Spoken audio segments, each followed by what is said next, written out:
Alright, picture this, we're at a marine shipyard, and Brano is flexing the absolute madness that is Garp's training routine. Dude didn't hit the gym, he hit entire battleships with his fists, and not just one, but two, turns out. Kuzan used to be Garp's gym bro, and they'd spend their mornings punching boats for gains. No hacky, no devil fruits, just straight up raw hands, legendary behavior. Meanwhile, back on Hachinasu, Garp is in full beast mode. He eats San Juan Wolf into the ocean like he's skipping a rock, and when Vasco Shot tries to burn him with liquor fireballs, Garp just grabs two random pirates and uses them as meat shields. The pirates start sweating because if Garp doesn't destroy the island, Blackbeard will destroy them for letting him try. Kyojaku gives the all clear for the escape, but just as they're about to dip, Kobe hears someone calling for help. Classic hero moment.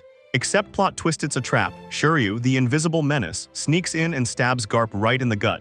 Big mistake. Garp immediately punches him into the Earth's core, but the damage is done. The pirates see Garp bleeding and suddenly get bold. Remembering he's got a cross-guild bounty worth 3 billion, Kuzan steps in like, even if you tied this man up, you still wouldn't take him down. Then he and Garp throw hands literally as they trade hacky punches. Kuzan reminisces about his training days. Back when Garp was like, train with the marine instructors. Kuzan, being the overachiever, was like, nah, I already clapped them, I need a real challenge. Eventually, Garp gave in and over time they bonded, with Garp even ranting about his family drama. Fast forward, and now they're fighting like it's a tragic anime finale. While that's happening, Avalo Pizarro decides he wants his 15 minutes of fame and starts flexing his Shima Shima no Mi powers, forming giant island arms to crush the Marines. Kobe panics, but Garp, bleeding out and still dropping motivational speeches, tells him that justice will prevail. Classic Garp. We cut to a flashback where Garp, being the absolute menace he is, gives a marine ethics lecture. The scenario, an old man and a baby are stranded on an island full of beasts. Who do you save? Kobe, ever the good boy, says both. Garp calls that wrong and says you leave the old man and save the baby because life expectancy.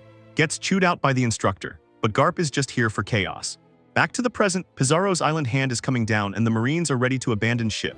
But Garp has other plans. He lays out a wild plan. He'll create an opening. Helmeppo will cover, Kobe will destroy the hand, and Gruss will catch the debris. Kobe asks how, Garp just yells at them to move. Kuzan is still in shock that Garp is even standing, and before he can react, Garp pulls off an anime teleport move, smacks him down, then leaps up and hits the island with a galaxy divide. Pizarro, feeling the pain from his own devil fruit, is stunned, and Kobe sees his. Gruss asks what the plan is. Kobe, no plan, just living up to Garp's expectations. 2 years ago, Garp had a little chat with Helmeppo about Kobe's training. Turns out, despite Garp's brutal regimen, Kobe still wasn't feeling strong enough, so what did he do? Instead of getting a good night's sleep like a normal person, he snuck out every night to punch battleship bags until his body was basically begging for a break. Fast forward to the present, and now it's Kobe's moment. Pizarro is dropping an entire island hand on the marine ship. The pirates are laughing, and the civilians are panicking. But Kobe, he winds up, swings with everything he's got, and lands an honesty impact so strong it completely destroys the island hand and wrecks Pizarro in the process. Everyone watching is straight up speechless, while Garp just laughs like he knew all along.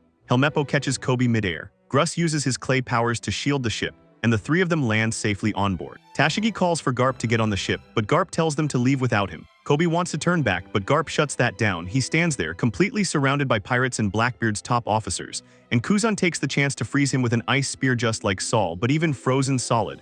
Garp drops one last message: these young Marines are the future. The narration then reveals that in tomorrow's newspaper, the major headlines included Kobe's rescue, Garp's disappearance, and Monkey D. Luffy barricading himself on Egghead, which is being approached by the fleet of marine warships. The people of Dawn Island are discussing the news of Luffy and Garp's recent exploits. In the article about Garp, they notice he has not been officially labeled as dead following his disappearance on Hachinosu. Whoop Slap assures them that Garp will be fine due to his status as a legend, which Makino agrees with. Whoop Slap hears someone laughing and yells at the source, only to apologize once he realizes it is Makino's child. Makino notices that her baby has become familiar with Luffy's face from all the newspaper photos. Elsewhere on MT, Kolubo, Don reacts tearfully to the news, while Dogra and Magra begin to feel the ground rumbling.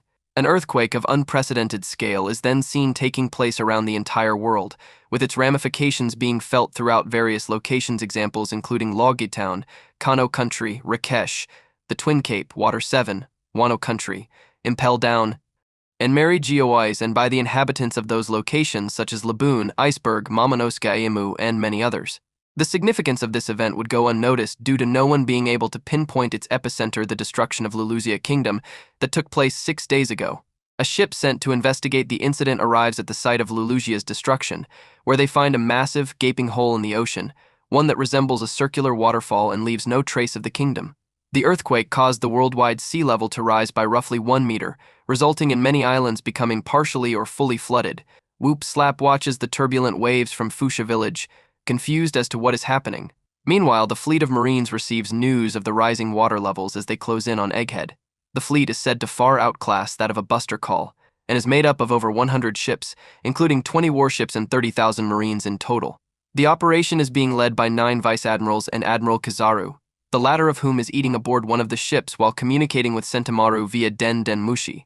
Sentomaru berates Kizaru for having just destroyed one of the sea beast weapons despite the fact that it had attacked first. Kizaru asks Sentomaru if he can surrender and return to them, but Sentomaru warns him that he will retaliate if Kizaru keeps attacking. He tells Kizaru that Vegapunk modeled the pacifista's lasers after the research he did on Kizaru's powers, and expresses disbelief at the fact that they are now coming to eliminate him. Kizaru replies that studying the Void Century is a crime even he cannot defend, and that he is simply following orders. Despite this, he admits that a battle would not be in their best interests since any destruction would lead to losses for the world government. Kizaru makes the assumption that CP0 failed in their mission, which Sentomaru confirms was a result of the Straw Hat Pirates' interference. Inside one of the warships, Saturn, who is accompanied by Vice Admiral Doberman and several other guards, asks that no one be made aware of his presence as he reads the title of the newspaper article. Doberman informs him it was the work of Morgans, prompting Saturn to ask for the truth.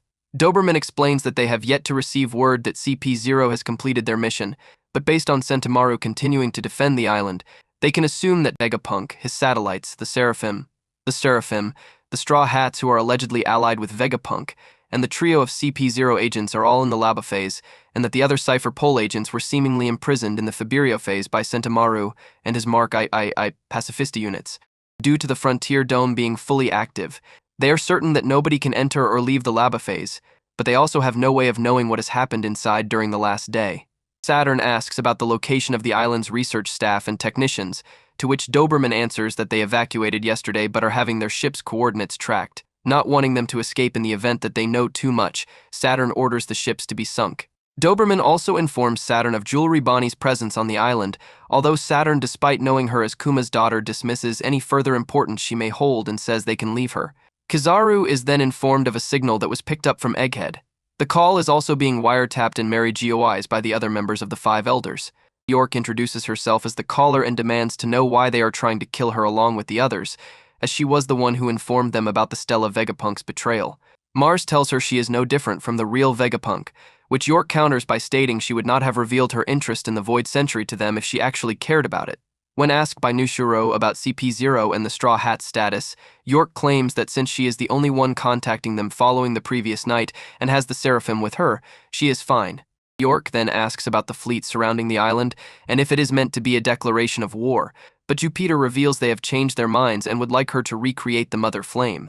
Although she does not know who exactly desires the weapon, York confirms it can be done via the island's power plant on the condition that they do not harm her or the laboratory, which Mars agrees to, along with her request to become a world noble. Having struck a deal, York then bursts into tears and begs to be saved from being killed by Luffy, much to the shock of Kizaru and the Elders. She is seen chained to the ground and surrounded by the Straw Hats as well as Bonnie, Vegapunk, and Lucci, with Zoro's sword held over her neck while Usopp, who is no longer petrified, arranges the call. Nami and Vegapunk begin to understand the scope of the situation while Luffy, not fully understanding it, assumes they will escape with York as their shield. This prompts Bonnie to realize that they are in fact in a hostage situation.